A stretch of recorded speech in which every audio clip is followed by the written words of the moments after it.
मित्रांनो, कधी तुम्हाला असा अनुभव आलाय का की तुम्ही एखाद्या व्यक्तीला काहीतरी काम सांगताय, काहीतरी करायला सांगताय, पण ती व्यक्ती तुमचं ऐकत नाहीये. तुम्ही त्याला ऑर्डर दिलीत तरी ऐकत नाहीये, तुम्ही त्याला प्रेमाने सांगितलं तरी ऐकत नाहीये, तुम्ही त्याला समजावून सांगितलं तरी ऐकत नाहीत. पण त्याच वेळेला त्याच व्यक्तीला तेच काम आणखीन कुणीतरी येऊन सांगितलं तर ते चटकन झालं, चटकन केलं गेलं. तुम्हाला असे अनुभव कदाचित आलेच असतील. मित्रांनो, असं काय होतं की त्या व्यक्तीवर तुमचा प्रभाव पडला नाही, पण इतर कुणाचा तरी पडला. आणि हाच विषय आहे आपल्या आजच्या व्हिडिओचा, तो म्हणजे प्रभाव, इन्फ्लुएन्स. एखादी गोष्ट करून घेणं, एखाद्या गोष्टीसाठी समोरच्याकडून होकार घेऊन येणं, हे एक सायंटिफिक प्रोसेस आहे. आणि त्याला इन्फ्लुएन्स असं म्हटलं जातं, त्याला पर्स्युएशन असं म्हटलं जातं. तुम्ही कितीही सांगितलं तरीसुद्धा काम होत नाही, पण समोरच्याला तुमच्याकडे बघून, तुमच्या पर्सनॅलिटीकडे बघून, तुमच्या वागण्याकडे बघून काम करावंसं वाटलं पाहिजे. याला म्हणतात इन्फ्लुएन्स. मित्रांनो, अतिशय जबरदस्त विषय आहे आणि खूप रिसर्च बेस्ड आहे.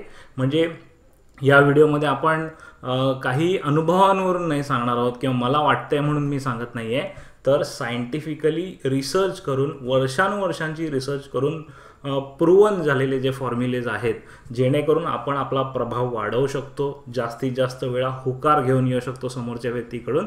कशा प्रकारे करायचं ते आपण या व्हिडिओमध्ये बघणार आहोत. मित्रांनो, तुम्ही जर बघितलं आयुष्यामध्ये, तुमच्या पर्सनल लाईफमध्ये असो किंवा प्रोफेशनल लाईफमध्ये असो, तुम्हाला प्रत्येक वेळेला हा प्रभाव कमी येतो. जेवढं तुमचं पोझिशन प्रमोशन होत जाईल, पोझिशन वाढत जाईल, तेवढं जास्तीत जास्त लोकांकडून काम करून घेण्यासाठी तुम्हाला प्रभावाची गरज लागेल, इन्फ्लुएन्सची गरज लागेल. एवढंच काय, अगदी तुमच्या घरी तुमच्या आईबाबांना समजवण्यासाठी किंवा मुलांना समजवण्यासाठी सुद्धा प्रभावाची गरज भासते, इन्फ्लुएन्सची गरज भासते. प्रत्येकाचं मत थोडंसं आपल्या बाजूने झुकवण्यासाठी इन्फ्लुएन्सिंग किंवा प्रभाव किंवा पर्स्युएशन हे महत्त्वाचं असतं. आणि मित्रांनो, तेच आपण बघणार आहोत या व्हिडिओमध्ये. या व्हिडिओमध्ये तुम्हाला खूप चांगले कॉन्सेप्ट तर शिकायला मिळतीलच, सोबत अनेक इंटरेस्टिंग स्टोरीज बघायला मिळतील, जी रिसर्च केली गेली होती प्रामुख्याने. त्या रिसर्चच्या ज्या स्टोरीज आहेत, त्याचे रिझल्ट्स कसे आले, ते खूप मजा येईल तुम्हाला शिकायला. डेफिनेटली तुम्हाला हा व्हिडिओ आवडेलच. नमस्कार मित्रांनो, माझं नाव Salil Sudhakar Chaudhari. Netbhet e learning solutions या मातृभाषेतून ऑनलाईन शिक्षण देणाऱ्या कंपनीचा मी फाउंडर आहे. मित्रांनो, नेटबेटच्या यूट्यूब चॅनलवर जर तुम्ही प्रथमच आला असाल तर खाली दिलेल्या सबस्क्राईब बटनाला अवश्य क्लिक करा, सोबत बेल आयकॉन प्रेस करा, म्हणजे तुम्हाला आमचे नवे व्हिडिओज, त्याचे अपडेट्स मिळत राहतील. आणि मित्रांनो, असे केल्याने आपण संपर्कात राहू शकू. चला तर मग सुरुवात करूया या व्हिडिओला आणि बघूया आपण आपला एकंदरीत प्रभाव कसा वाढवू शकतो, जास्तीत जास्त लोकांकडून आपल्यासाठी होकार कसा मिळवू शकतो. What is influence? Okay, influence म्हणजे मित्रांनो getting to connect with another person. खूप महत्वाचं आहे. समोरच्याला पण वाटलं पाहिजे की याचं ऐकावं. नुसतं तुम्ही ऑर्डर करून होत नाही. ओके, आपण असं म्हणतो ना, तुम्ही जेव्हा प्रमोट होत असाल, तुम्ही मॅनेजर होता, मॅनेजर झाल्यानंतर डिफॉल्ट एक्सपेक्टेशन असते की माझ्या हाताखाली जे काम करणारे लोक आहेत त्यांनी माझे इन्स्ट्रक्शन ऐकावेत. असं नाही की तुम्ही ऑर्डर देताय, तुम्ही इन्स्ट्रक्शन देताय, तुम्ही कामच सांगताय, नॉर्मल स्वरात सांगताय, ओरडून सांगत नाही आहात, रिक्वेस्टच्या स्वरूपात सांगताय, परंतु तरी सुद्धा ऐकलं जात नाही. हा अनुभव येतो की नाही? येत असेल तर तुम्ही येस नो काय जे काय तुमच्या अनुभवात ते टाईप करा. पण हा कॉमन अनुभव आहे मित्रांनो, की तुम्ही कुठल्याही स्वरात सांगा, पण केवळ तुमचा पोझिशन एक लेवल हाय आहे म्हणून लोक ऐकतीलच याची बिलकुल गॅरंटी नाही. 0 चान्सेस आहेत कदाचित बऱ्याच वेळेला. ओके, काही पापभिरू माणसं आहेत जे सगळ्यांचं ऐकतात, काही माणसं जी अशी असतात जे कुणाचंच ऐकत नाहीत. ओके, आणि अशा मिक्स आपल्याला मिळतो. काही लोक आहेत जे तुमचं बिलकुल ऐकणार नाही, दुसऱ्या माणसाचं सगळं ऐकतील. ओके, किंवा अदर वे राऊंड, उलट होऊ शकतं. सो अशा प्रकारचे वेगवेगळे मिक्स आपल्याला मिळतो, स्पेशली प्रोफेशनल लाईफमध्ये. आणि अगदी पर्सनल लाईफमध्ये पण असं होतं. पर्सनल लाईफमध्ये जरी आपण फॅमिली म्हणून एकत्र असलो तरी मे बी आपले मित्र असतील, सहकारी असतील, नेबर्स असतील, शेजाऱ्यांबरोबरची भांडणं, सोसायटीच्या मीटिंग्स कधी तुम्ही बघितल्या असतील तर तुम्हाला लक्षात येईल इन्फ्लुएन्स काय चीज आहे. कारण जरी सोसायटीचं नाव कोऑपरेटिव्ह असलं तरी त्या मीटिंगमध्ये काहीच कोऑपरेटिव्ह होत नाही आणि एक साधा मुद्दा समोरच्याला पटवून द्यायला कितीही संघर्ष करावा लागतो. त्यावेळेला इन्फ्लुएन्स महत्वाचा असतो. ओके, सो मित्रांनो, इन्फ्लुएन्स म्हणजे काय, तर समोरच्याशी पहिलं कनेक्ट होणं याचा अर्थ त्याला आपलं ऐकावं असं वाटणं. ओके. दुसरी गोष्ट, having them comply with your request. शब्द महत्वाचा आहे, रिक्वेस्ट. तुम्ही त्याला जी रिक्वेस्ट केली आहे ती रिक्वेस्ट त्याने मान्य करावी, याला इन्फ्लुएन्स म्हणतात. 100% होत नाही, पण खूप जास्त चांगल्या प्रकारे तुम्ही तुमचा इन्फ्लुएन्स इम्प्रूव्ह करू शकता. ओके. सोशल मीडिया इन्फ्लुएन्सर असा एक हल्ली शब्द तुम्ही कदाचित ऐकला असेल बघा. युट्यूब मध्ये ज्यांचे फेमस चॅनल्स आहेत ते म्हणतात स्वतःला की आम्ही इन्फ्लुएन्सर. इन्फ्लुएन्सर म्हणजे काय, की ते जेव्हा सांगतात की हे असं करा तेव्हा लोक ऍक्च्युली जाऊन करतात. ते जेव्हा सांगतात की हे प्रॉडक्ट विकत घ्या तेव्हा लोक ऍक्च्युली जाऊन घेतात. अमिताभ बच्चन आपल्या काळातला सगळ्यात मोठा इन्फ्लुएन्सर आहे. ओके. कारण अमिताभ बच्चन यांनी जे काही जाहिराती केल्या त्याच्यातून वंडरफुल रिझल्ट लोकांना मिळालेले आहेत. पोलिओच्या डोसची जी जाहिरात होती ना मित्रांनो, पोलिओ लोक करायला तयार नव्हते, परंतु जेव्हा अमिताभ बच्चन यांची ऍड आली आणि त्यांनी सांगितलं की 2 बूंद जिंदगी के, त्यावेळेला अचानक पोलिओ लस घेण्याचे, डोस घेण्याचे हे वाढायला लागले. इव्हन आता कोरोना काळामध्ये पण जो तुम्ही आवाज ऐकताय लस घेण्यासाठीची रिक्वेस्ट अमिताभ बच्चन यांच्याकडून येते, because he is one of the biggest influencer in India ever happened. Okay. So तुम्हाला इन्फ्लुएन्स म्हणजे काय हे थोडक्यात लक्षात आलं असेल. त्याच्या टेक्निकल टर्म मध्ये आपण नको जाऊया, पण आपल्या समजण्यासाठी जे आहे इन्फ्लुएन्सरची डेफिनेशन ही आहे की समोरच्याने आपलं म्हणणं मान्य करावं किंवा त्यानुसार वागावं, किंवा आपली जी काही रिक्वेस्ट आहे त्याला समोरून हो असं उत्तर यावं, यस असं उत्तर यावं. ओके. याला म्हणतात इन्फ्लुएन्स. सो आपण आजच्या सेशन मध्ये काय बघणार आहोत, प्रिन्सिपल्स ऑफ इन्फ्लुएन्स, इन्फ्लुएन्सचे काही जे नियम आहेत ते बघणार आहोत. सायकोलॉजिकल टेक्निक, मानसशास्त्रीय दृष्ट्या आपण काही काही टेक्निक्स वापरू शकतो छोट्या छोट्या, त्या मी तुम्हाला सांगणार आहे आणि त्या वंडरफुल आहेत. त्याच्यानंतर मी तुम्हाला रिसर्च, त्याच्या मागची जी रिसर्च आहे त्याच्याबद्दल स्टोरी सांगणार आहे. प्रॅक्टिकल ऍक्शनेबल टेक्निक सांगणार आहे ज्या तुम्ही वापरू शकता लगेचच. Okay. Get to yes. Ultimate aim आपलं काय की समोरच्याकडून हो म्हणून घेणं, आणि सायन्स बेस्ड अप्रोच आहे. सो ही कुठली थिअरी नाही, काल्पनिक नाही आहे, किंवा मला वाटतं असं माझे अनुभव नाही आहेत, तर ही सायन्सने प्रूव्ह केलेल्या थिअरीज आपण याच्यामध्ये शिकणार आहोत. ओके. सो मित्रांनो, I think you are excited and this is exciting. पुन्हा एकदा रिक्वेस्ट करतो, एक्साइटेड असं टाईप करा किंवा ई टाईप करा, आणि मग आपण जातोय थेट power of principles of influence कडे.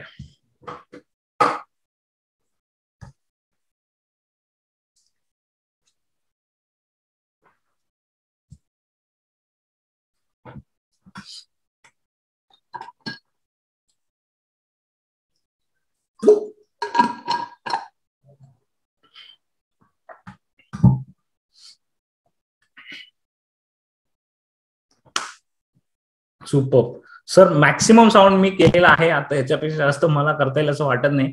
तुम्ही तुमच्या डिव्हाइसचा वाढवून बघू शकता किंवा हेडफोन वापरा. ओके. सो बेटर तुम्हाला ऑडिओ येऊ शकतो, पण माझ्याकडे जे काय मॅक्सिमम पॉसिबल ते मी केलेलं आहे ऑलरेडी. ओके. सो मित्रांनो, थँक्यू फॉर युअर एक्साइटमेंट. मी पण तेवढाच एक्साइटेड आहे, आणि हा विषय मी खूप दिवसांपासून मनात ठेवलेला, आज त्याची वेळ आली आहे. सो आज आपण हा शिकतोय. काही 7 प्रिन्सिपल्स आपण बघणार आहोत. पहिला आहे रेसिप्रोसिटी. इंग्लिश शब्द आहे तर चिंता करू नका, मी सगळे सांगणार आहे तुम्हाला. दुसरा आहे सोशल प्रूफ. तिसरा आहे कन्सिस्टन्सी. चौथा आहे ऑथॉरिटी. 5वा लाइकिंग. 6वा रेजिस्टन्स. 7वा स्कार्सिटी. आणि हे सगळे आपल्याला वेगवेगळ्या क्षेत्रात, वेगवेगळ्या वेळी, काळानुसार, वेळेनुसार, लोकांनुसार, पोझिशननुसार बदलून वापरायचे आहेत. ओके. सो हे 7 आपण इथे काय म्हणतात त्याला, प्रिन्सिपल्स ऑफ इन्फ्लुएन्स बघणार आहोत. मी याचा फॉर्मॅट कसा केलाय ते तुम्हाला सांगतो. फॉर्मॅट या कॅटेगरीमध्ये आहे. सो प्रत्येक जो प्रिन्सिपल आहे त्याच्या मागे एक सोशल रूल आहे. सोशल म्हणजे सामाजिक नियम. सॉरी, त्याच्या मागे एक सोशल रूल आहे, सामाजिक नियम आहे. तो नियम पहिल्यांदा समजणार, त्याच्यानंतर त्याचंच रूपांतर आपण प्रिन्सिपल मध्ये करणार की आपण त्याचा काय फायदा नक्की घेऊ शकतो. त्याच्यानंतर त्याच्या मागची रिसर्च मी तुम्हाला सांगणार, आणि त्याच्यानंतर प्रॅक्टिकली वापरायच्या टेक्निक्स मी तुम्हाला सांगणार. ओके. सो प्रत्येक जो आपला प्रिन्सिपल आहे त्याचा फॉर्मॅट हाच आहे बघा. Social rule, principle, research, technique. ठीक आहे. सो पहिला आपण बघतो रेसिप्रोसिटी. रेसिप्रोसिटी या शब्दाचा अर्थ होतो की आपण समोरच्याचं बघून त्यानुसार वागतो. ओके. म्हणजेच रेसिप्रोकेट करतो. ओके, तिकडून धक्का मारला तर समोरूनही धक्का येतो, त्याला म्हणतात रेसिप्रोकेशन. तुम्ही जे कराल त्यानुसार समोरचा वागतो, ऍक्शनला रिप्लाय रिॲक्शन मध्ये येतो. हा प्रिन्सिपल आहे. ओके, सोशल रूल वाचूया. If someone does you a favour you pay them back. तुमच्यावर कोणी उपकार केले तर तुम्ही त्या उपकाराची परतफेड करण्याची लगेच संधी शोधत असता. ती उपकाराची परतफेड करणं तुम्हाला गरजेचं वाटतं, जरुरीचं वाटतं. ओके, तुम्ही जेव्हा कोणाला फेवर कराल, फेवर म्हणजे अगदी खूप मोठा उपकार नाही, त्यांच्याकडे पेन नाही आणि तुम्ही त्यांना स्वतःच्या खिशातला पेन काढून दिला लगेचच, it is a favour. Okay, तुम्ही ऑफिसमध्ये जाता, ऑफिसमध्ये जाताना ऑन द वे स्वीट्स विकत घेतले आणि जाऊन असेच लंच टाइम मध्ये तुमच्या मित्रांना वाटले, it is a favour. Nobody has asked for it, कोणी विचारलेलं नाही, पण तरी तुम्ही करताय. ओके, सो फेवर छोटा पण असू शकतो, 5 रुपयाचा असू शकतो, किंवा अगदी मोठ्यात मोठा जे काही तुम्हाला, समजा तुमच्या मित्राला अर्जंट मध्ये ब्लड पाहिजे, तुम्ही जाऊन ब्लड डोनेट केलं, that is also favour, a big favour किंवा स्मॉल फेवर, वॉट एव्हर, पण फेवर. ओके, हा सोशल रूल आहे. दुसरं, त्याला जर आपण प्रिन्सिपल मध्ये कन्वर्ट करायचं झालं तर यू कॅन गेन कंप्लायन्स. जिथे जिथे पुढे मी कंप्लायन्स शब्द बोलणार आहे त्याचा अर्थ हा की समोरच्याकडून हो म्हणून घेणं. Okay, you can gain compliance. तुम्ही समोरच्याकडून हो म्हणून घेऊ शकता जर तुम्ही स्वतः आधी त्याला काहीतरी दिलं तर. ओके, रूल लक्षात आला. तुम्ही जर स्वतःहून काहीतरी दिलं तर समोरच्याकडून होकार येण्याचे चान्सेस वाढतात, कारण तो ऑलरेडी फेवर मध्ये आहे, उपकारामध्ये आहे, ते त्याला परतफेड करायचीच आहे. हे तुमच्या बरोबर पण होऊ शकतं किंवा तुम्ही इतरांबरोबर पण करू शकता. ओके, त्याच्या मागची रिसर्च सांगतो, स्टोरीज खूप मस्त आहेत, इंटरेस्टिंग आहेत. पहिली रिसर्च आहे क्रिसमस कार्डची, जुनी आहे, ज्या काळात झाली त्या काळात मोबाईल फोन वगैरे नव्हते, आणि क्रिसमस कार्डची ही रिसर्च होती. त्या रिसर्च मध्ये सायंटिस्ट जे होते त्यांनी काय केलं की त्यांनी काही रॅन्डम लोकांना, जे ओळखत नाहीत अशा लोकांची नावं काढली येलो पेजेस मधून, त्यांचे पत्ते काढले आणि त्यांना क्रिसमसचं ग्रीटिंग कार्ड पाठवून दिलं. ओके, ते क्रिसमसचं ग्रीटिंग कार्ड जेव्हा आलं आणि त्या सायंटिस्टने पण अशी रॅन्डम नावं दिली, कोणाकडून आली त्याचं रॅन्डम नाव, पत्ता त्यांचा स्वतःच दिला पण नावं वेगवेगळी दिली आणि एकदम अनोळखी लोकांना पाठवून दिले क्रिसमस कार्ड्स. ओके, जेवढ्या लोकांना पाठवून दिले क्रिसमस कार्ड्स, त्यांना मिळाले, ते कोणाकडून आलं कोणाच ओळखत नाही, पण आलंय म्हणून. मग त्यांनी काय केलं, ज्यांना आलं होतं क्रिसमस कार्ड पाठवण्यात आलं होतं त्या लोकांनी ते कोणाकडून आलंय, त्यांचा पत्ता काय ते लिहून ठेवलं, आणि 1 वर्षानंतर पुढच्या क्रिसमसला त्यांनी क्रिसमस कार्ड परत पाठवलं, म्हणजे नवं क्रिसमस कार्ड पाठवलं. त्यांच्यावर जे फेवर केलेलं ते फेवर परत आलं, आणि 70% पेक्षा जास्त लोकांनी क्रिसमस कार्ड परत पाठवलं. अनोळखी माणसाला, ज्याला त्यांनी ओळखतही नाही, ज्याचं नावही बिलकुल कधी ऐकलेलं नाही, पण रेसिप्रोकेट केलं. तुम्हाला एखादं ग्रीटिंग कार्ड आलं असेल तर तुम्हाला त्या ग्रीटिंग कार्ड कुणाकडून आलंय, ऑब्व्हियसली कंपन्यांकडून येतात ते नाही, पर्सनल कोणी 1 to 1 पाठवलं असेल तर ते ग्रीटिंग कार्ड निनावी आलं, कोणी नाव न लिहिता किंवा अनोळखी माणसाकडून आलं तर ती सतत चिंता असते ना की कोण आहे हा माणूस, काय कोण आहे व्यक्ती. आणि समजा ओळखीच्या माणसाकडून आलं तर पुढच्या वेळेला त्याचं बर्थडे कधी असेल त्याला गिफ्ट देणं किंवा ऍटलीस्ट फोन करून त्याला विश करणं, या सगळ्या गोष्टी आपल्याकडून केल्या जातात, बिकॉज ती चेन सुरू होते, रेसिप्रोकेशन सुरू होतं. ओके, सो मित्रांनो, कॉन्सेप्ट कळला तुम्हाला रेसिप्रोकेशनचा. त्याचा आता मी तुम्हाला टेक्निकल सांगणार आहे कशा प्रकारे, पण तुम्हाला रेसिप्रोकेशनचा कॉन्सेप्ट कळला असेल तर मला P1 असं टाईप करून सांगा, प्रिन्सिपल 1 मला कळलंय. टेक्निक्स मी मुद्दाम राखून ठेवल्या, जातोय मी त्याच्याकडे. आता हा नियम एकदा आपल्याला समजला की तो प्रॅक्टिकली आपण कसा वापरू शकतो ते मी तुम्हाला टेक्निक्स मध्ये सांगणार आहे. त्याच्या 3 टेक्निक्स आहेत. Okay, thank you friends. चला तर टेक्निक कडे जाऊया आपण. 3 टेक्निक जसं मी म्हटलेलं.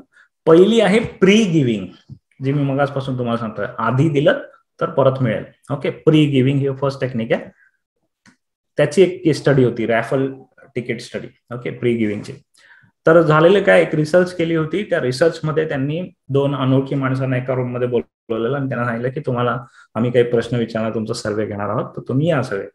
तर ते सगळेजण आले, बसले, सर्वे विचारायला सुरू झाला आणि ते दोघांना एकेका खोलीत बसवलेलं. सो एका वेळेला 2च जणांचं ते चालू होतं स्टडी.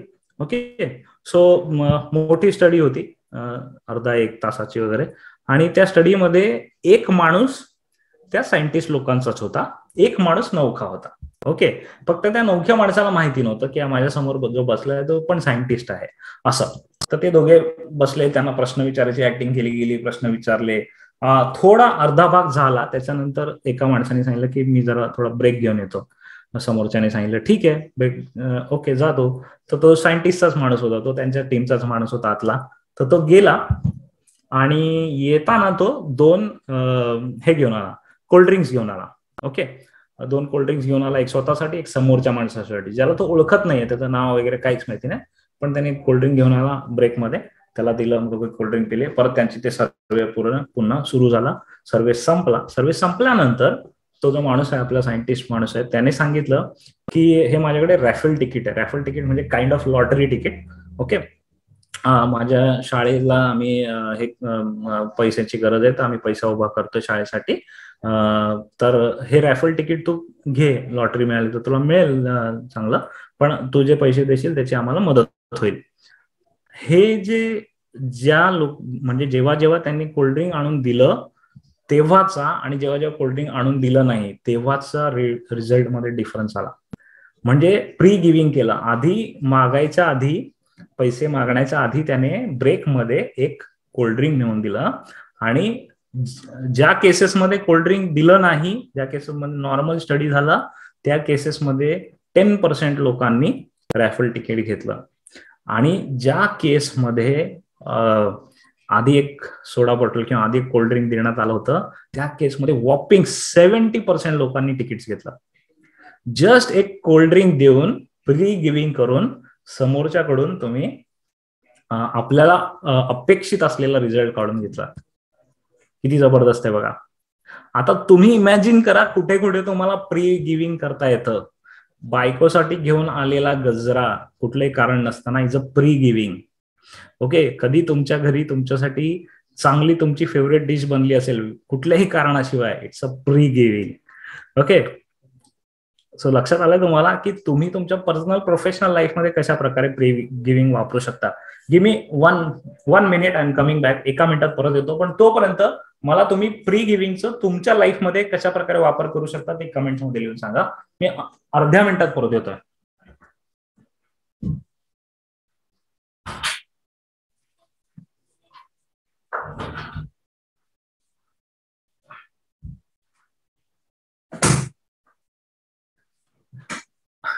I'm back.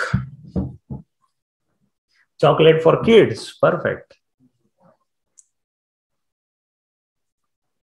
सो मगाशी मी तुम्हाला एक एक्झाम्पल दिलं बघा. तुम्ही ऑफिसमध्ये जाताना असंच कधीतरी मिठाई घेऊन जा काही कारणाशिवाय, आणि असे तुमच्या सहकार्यांमध्ये वाटून टाक. That is a pre giving. Okay. Small favours.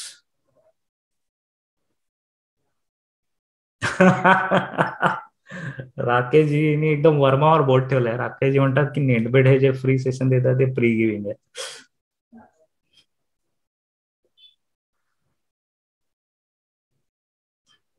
Okay. सणांच्या वेळी देणं हे काइंड ऑफ आहे, परंतु शक्यतो कुठल्याही कारणाशिवाय दिली गेली असं वाटलं पाहिजे. That is pre giving. So unconditional पाहिजे. बरोबर आहे. अनकंडिशनल लव्ह जे आहे ते गिव्हिंग मध्ये येत नाही. ते that your giving. I am saying pre giving. Pre giving आणि गिव्हिंग मध्ये फरक आहे. Okay. Thank you Amolji. No, smile also qualify होत नाही याच्यासाठी. Giving it has to be physical. समोरच्याच्या हातात गेलं पाहिजे ते. हा, इमोशनल लव्ह नाही म्हणत आहे मी याच्यामध्ये. काळजी घेतली तुम्ही तर ती प्री गिव्हिंग मध्ये येत नाही. प्रेम केलं तर ते प्री गिव्हिंग मध्ये येत नाही. तुम्ही एखादी वस्तू दिलीत, खायला दिलत, ठेवायला दिलं, टेबलवर ठेवायला एक छोटा स्टँड दिला, पेन स्टँड दिला, this is pre giving. Without asking for anything in return immediately. Okay, हे घे आणि हे दे असं म्हटलं तर तो व्यवहार झाला. ओके, हे घे ठेव तुला असं म्हटलं आणि दुसऱ्या दिवशी जाऊन एखादं फेवर मागितलं तर ते प्री गिव्हिंग झालं. मग त्याला ते फेवर रिटर्न करण्याची एक सक्ती असते माणसावर, त्याचा आपल्याला उपयोग करायचा आहे. ओके, न्यू प्रॉडक्टचे सॅम्पल देणं हे प्री गिव्हिंग नाहीये, कारण जेव्हा तुम्ही सॅम्पल म्हणून देता तेव्हा समोरच्याला माहितीये की याच्याकडून अपेक्षा अशी आहे की मी अजून घेईन. That is not pre giving, that is sampling. Okay, discount coupon is also not. So intention नाही आहे प्री गिव्हिंग मध्ये, इंटेन्शन नसतं. प्री गिव्हिंग मध्ये समोरचा विचार करतो असतो का दिलं असेल याने मला. Okay, that is pre giving. Intention नाही पाहिजे, त्याला समजलं तो की अरे ह्याला माझ्याकडून असा फायदा काढायचा आहे म्हणून हा माझ्याकडून मला हे देतोय, इट इज काइंड ऑफ रिश्वत ना, तसं नाही करायचं. इट्स अ प्री गिव्हिंग, म्हणजे त्याला त्या माइंडसेट मध्ये आणायचं की मी काही कारणाशिवाय तुझी मदत केली तर तूही काही कारणाशिवाय माझी मदत करू शकतो. कारण काय ते मी सांगितलं नाही, पण मी एक त्याच्यावर कर्ज ठेवून दिलं डोक्यावर.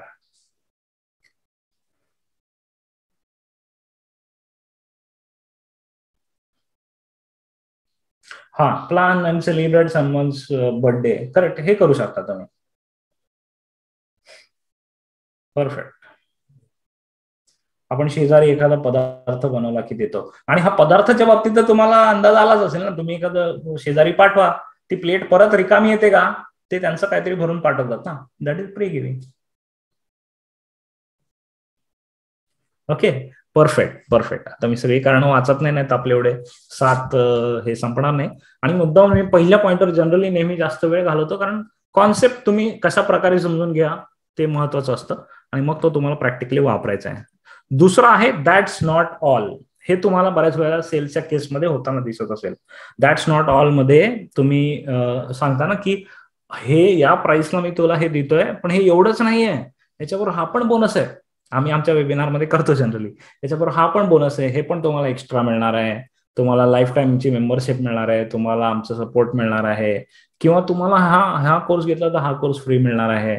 Okay, that's not all. किंवा तुम्ही टीव्हीवर बघत असाल बघा, टीव्हीवर ज्या कमर्शियल्स लागतात ना, इन्फोमर्शियल्स म्हणतात त्याला, नापतोल नावाचं चॅनल आहे त्याच्यावर बघा, त्याच्यावर तुम्हाला दिसत असेल. सो त्याच्यामध्ये दॅट्स नॉट ऑल, ये इतना ही नहीं है, इससे और ज्यादा आपको मिल रहा है. ओके, सो ते दॅट इज, हे आता तुम्ही काही एक्झाम्पल्स मला सांगितले ना डिस्काउंट वगैरे, ते सगळे इथे येतात दॅट्स नॉट ऑल मध्ये.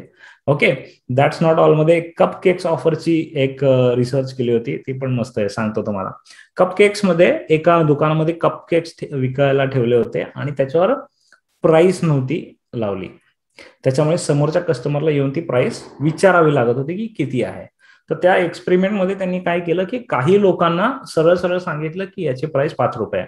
आता मी ऍक्च्युअल रिसर्च डॉलरमध्ये झाली असेल, पण मी सोपं करण्यासाठी ₹5 सांगतो. ओके, दुकानदाराने काही लोकांना सांगितलं की याची ₹5 आहे. काही लोकांना सांगितलं की याची प्राइस ₹10 आहे, पण तुझ्यासाठी मी 5ला देतो. कळलं? That's not all. आणि ह्या 2 केसमध्ये, एका केसमध्ये जो रिझल्ट आला त्याच्या दुपटीने किंवा तिपटीने जास्त रिझल्ट त्यांना दुसऱ्या केसमध्ये आला. प्राइस तीच आहे, फक्त बोलताना त्याने काय सांगितलं, बोलताना दुकानदाराने सांगितलं की याची ऍक्च्युअल प्राइस 10 आहे, पण तुझ्यासाठी मी देतो 5ला. That's not all. ओके, आणि जेव्हा असं म्हटलं गेलं तेव्हा त्याचा सेल वाढला, 30% सेल वाढला, जस्ट बाय 1 लाईन. एक वाक्य ऍड केलं आणि 30% सेल वाढवला. That's not all. सो मी हे जे तुम्हाला गोष्टी सांगतो त्या तुमच्या ऑफरमध्ये बिल्ड करा. तुम्ही जर सेल्समध्ये असाल, बिझनेसमध्ये असाल, मार्केटिंगमध्ये असाल, तर तुम्ही जे काही कस्टमरला सांगताय त्याच्यामध्ये ह्या गोष्टी ऍड करा. Pre giving, that's not all. आणि तिसरी आता आपण शिकतोय, तिसरी आहे door in the face. Okay, door in the face, तोंडावरच दरवाजा बंद करतात ना. ओके, डोअर इन द फेसचा कॉन्सेप्ट पहिल्यांदा समजून घ्या, मग त्याच्या मागची रिसर्च तुम्हाला सांगतो. डोअर इन द फेसचा अर्थ आहे की पहिल्यांदा असं काहीतरी मागायचं की तो नाहीच म्हणणार आहे समोरचा. Okay, door in the face, दरवाजा बंद करून घेईल लगेच, म्हणून त्याचं नाव डोअर इन द फेस ठेवलंय. ओके, सो तुम्ही थोडं जास्त मागितलं, समोरचा नाहीच म्हणणार आहे, तो नाही म्हटल्यानंतर मग हळूच थोडं कमी वाला मागा, त्याला तो हो म्हणतो, शक्यतो हो म्हणतो, कंपल्शन येतं त्याच्यावर, कारण लोकांना नाही म्हणायला आवडत नाही जास्त. या सायकोलॉजीचा फायदा डोअर इन द फेस या टेक्निकमध्ये आहे. सो जर बऱ्याच वेळा तुम्ही बघितलं असेल ना, खूप जास्त किंमत सांगितली जाते, तो समोरचा नाहीच म्हणतो. ओके, तो बोलतो की जाऊ दे मी जातो. मग तो दुकानदार समोरचा बोलतो ठीक आहे बघ तुला काय पाहिजे. ओके, आणि मग तो त्याला जी पाहिजे ती प्राइस सांगतो आणि जनरली त्या प्राइसला थोडंसं अजून कमी जास्त होऊन ते ऍक्सेप्ट केली जाते. Okay, so door in the face मध्ये काय एक एक्सपेरिमेंट केला गेला होता, व्हॉलंटिअरिंग फॉर झू. एक प्राणी संग्रहालय होतं, त्यांना काही व्हॉलंटिअर्स पाहिजे होते काम करण्यासाठी. तर त्यांनी जनरल पब्लिकला जाऊन, रस्त्यावर पब्लिकला जाऊन एकेकाला भेटून ते सांगत होते की तू झू साठी व्हॉलंटिअर करशील का, आणि दर आठवड्याला 2 तास असं वर्षभर करायचंय. वर्षभर करायचंय म्हटलं लोक लगेच नाही म्हणायला लागले. ओके, मग त्यांनी नाव वगैरे लिहून घेतलं, त्याच्यासमोर नाही म्हणतो लिहून घेतलं, आणि जाण्याच्या आधी विचारलं बरं मग 1 आठवडा तर करशील, 1 वीक तर करशील 2 तास. समोरचा हो म्हटला. ऍक्च्युली त्यांना व्हॉलंटिअर 1 तासासाठी 1 दिवसासाठी पाहिजे होता, पण जर डायरेक्ट जाऊन विचारलं असतं की आता आमच्या झू मध्ये तू या संडेला येऊन 2 तास देशील का, तर नाही उत्तर आलं असतं. म्हणून आधी विचारलं 2 तास वर्षभर देशील का, त्याला नाही उत्तर आलं. मग त्यांनी प्रश्न विचारला की ठीक आहे 1 आठवडा तरी देशील का, आणि त्यावेळेला आपोआप फटाफट हो उत्तर यायला लागली. कळलं. So door in the face, पहिल्यांदा त्यांनी दरवाजा बंद केला तर त्याला कुठेतरी गिल्ट आली मध्ये की मदत करायची आहे पण एवढं तर मी नाही करू शकत. मग जेव्हा त्यांनी छोटी मदत मागितली त्यावेळेला लगेच करून टाकली. Door in the face. You understood. तुम्हाला काही प्रॅक्टिकल तुमच्या केसमध्ये आठवतात का, तुम्ही करू शकता किंवा तुमच्या बरोबर केलं गेलंय डोअर इन द फेस? आठवत असेल तर जास्त वेळ न दवडता इथे लिहा 1 मिनिटात.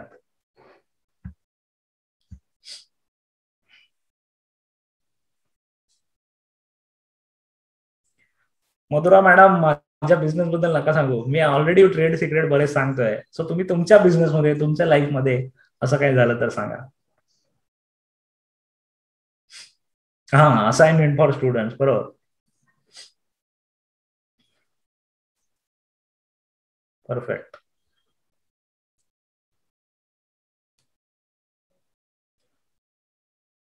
सो मुलांना तुम्ही सांगितलं की खूप सारा अभ्यास दिलात, तर ते म्हणतात नाही नाही नको मला एवढा अभ्यास. मग ठीक आहे एवढा 1 लेसनचं तर कर, त्यावेळेला ऍक्सेप्टन्स येतो.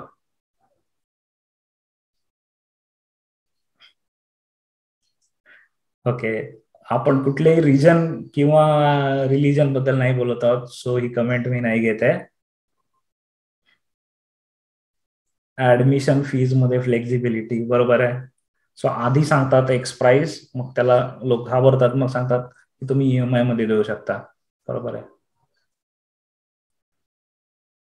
परफेक्ट. सो तुम्हाला कॉन्सेप्ट कळलाय म्हणून मी काही उदाहरणं जर विचारली कळण्यासाठी. सो मित्रांनो, 3 स्टेप्स आहेत, 3 टेक्निक्स आहेत, सगळ्या एकत्र वापरून होत नाहीत. कधी कधी काही काही वापरल्या जातील, ते तुम्हाला अनुभवाने कळेल, समोरचा माणूस बघून कळेल की कुठली वापरायची आहे. पण फर्स्ट इज प्री गिव्हिंग, काही कारणाशिवाय देणं. दुसरी दॅट्स नॉट ऑल, देऊन त्याच्यावर आणखीन जास्त देणं. आणि डोअर इन द फेस, आधी मोठी मागणी मग छोटी मागणी. माझा एक मित्र माझ्याकडे पैसे मागायचा म्हणजे तो बऱ्याच वेळा मागायचा, म्हणून मी म्हटलं पैसे मागायचा. दर 4-5 महिन्यातून एकदा त्याचा फोन असायचा की मला गरज आहे पैशाची, दे म्हणून. आणि तो माझा खूप चांगला मित्र आहे अजूनही. तर मी तो जेव्हा, आता तो मागत नाही पण आधी मागायचा, तेव्हा जेव्हा त्याला गरज होती तेव्हा तो मागायचा. तर he used to do that. Okay, 1,00,000 रुपये पाहिजे सांगायचा. मग मी म्हणायचो की नाही आता लगेच 1,00,000 नाही देऊ शकत. त्यावेळेला ऑब्व्हियसली माझं पण एवढं इन्कम नव्हतं, तर मी सांगायचो की जेवढं देऊ शकतो तेवढं देऊ शकतो, 1,00,000 नाही देऊ शकत. मग एक 20-25 हजार तर दे. Okay, so he was playing this with me, door in the face technique. Okay, बऱ्याच वेळेला अशी होते बघा, तुमच्या बरोबर व्यवहार करणारे लोक तुमच्या बरोबर हे वागतायत का, हा अनालिसिस पण आपल्याला करायचा आहे. आपण इतरांबरोबर वागणार आहोत, पण कोणी आपल्या बरोबर पण ह्या पद्धतीने वागतंय का, ते पण तुम्हाला अनालिस करायचं आहे. Okay, perfect. सो तुम्हाला या गोष्टी कळतायत, विच इज गुड. पॉइंट 1 आपला झालाय रेसिप्रोसिटी. दुसरा आहे सोशल प्रूफ. अतिशय मोठा कॉन्सेप्ट आहे सोशल प्रूफ. ओके, आणि तो मी माझ्या बऱ्याचशा ट्रेनिंगमध्ये सांगतो, फेसबुक ट्रेनिंगमध्ये वगैरे सांगतो सोशल प्रूफ. त्याचा एक व्हिडिओ पण मी प्ले करतो, पण आज करणार नाही कारण तेवढा वेळ नाही आपल्याला. पण सोशल प्रूफ म्हणजे काय बेसिकली ते समजून घेऊया, त्याचा रूल समजून घेऊया. सोशल रूल काय त्याच्या मागचा, if you are not sure what